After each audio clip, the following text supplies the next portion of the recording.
because we tend to focus on that perfection more than just actually being, and that causes us to become overly overthinkers. We overthink a lot.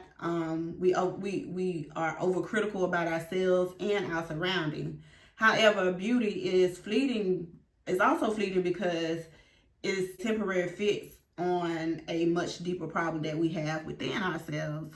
And so it can give us a false sense of security and distract us from underlying issues that need to be addressed in our hearts. And in the end, beauty can be deceiving and cause us to overlook the true nature of a situation. Again, putting us in a place where we are trapped. The beauty of trap. We are trapped in this place and we cannot find a way out because beauty has us stuck. And so beauty can be a powerful tool or source in ways that are destructive and damaging. It can encourage people to become overly obsessive with their physical appearance or another person's physical appearance and strive for unrealistic standards of that beauty. It can lead to people to become prideful and try to control or manipulate others for their gain. A lot of people nowadays call these narcissists. And we talked about that in the other video. Furthermore, beauty can lead people to be misled by their desires and they can lose sight of their morals and religious values. And so I want to go into telling you a part of my story as to you a better understanding of this beauty and how it can be fleeting. As a child who was sexual abused, I used to feel ugly and thrown away. I used to feel unworthy. I would like boys in school and they would overlook me because all the other girls was pretty.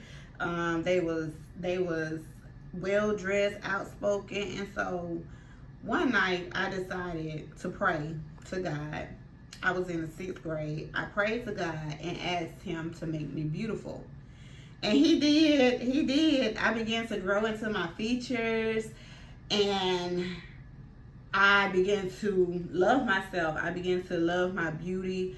And the more I grew into myself, the more I became restricted.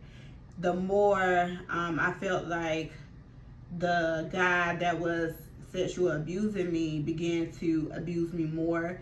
And not only that, there was other people on the outside that would call me beautiful a lot and stuff like that. And so I began to think that I could use my beauty to get the love that I wanted and desired to get out of the hell that I was in.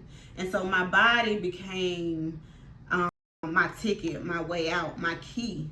My beauty, my beautiful body and my beautiful face was my way out. It was going to attract me to the little boy that I wanted as a teenager. And then as I got older with that same mindset as an adult, it would attract me to the man that I wanted.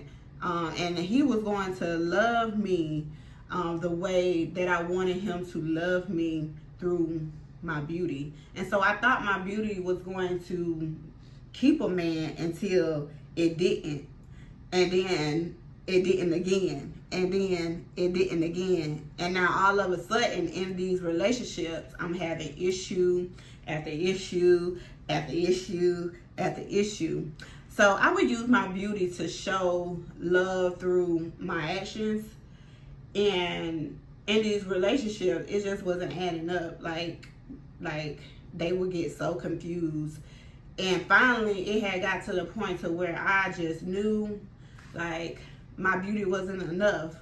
But I didn't know what else was enough. Like, I was confused at that point because I was like, I don't know what else could make this person love me if my beauty is not enough. And so I wanted those men and those boys to love me in the same way. But in hindsight, it wasn't that I wasn't enough or that my beauty wasn't attractive. It was just that beauty is fleeting.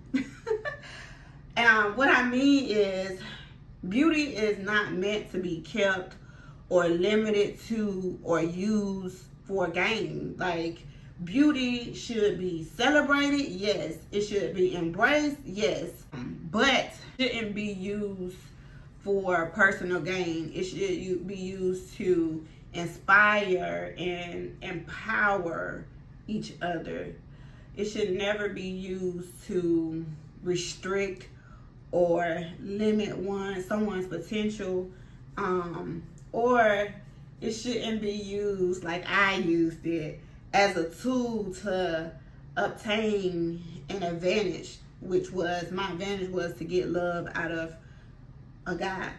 Beauty that we see is often subjective, meaning that it is based on one's own taste, liking, and experiences.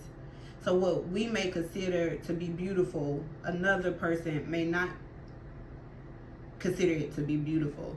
And then that means that beauty is in the eye of the beholder. So depending on the individual, they may not fully appreciate or recognize the beauty that is being presented to them in that moment. Beauty is, again, subjective and varies from person to person. And over time, people's tastes and desires change. So beauty is, again, subjective and cannot be defined by a single set of standards, which is just another way of God telling us that beauty is fleeting.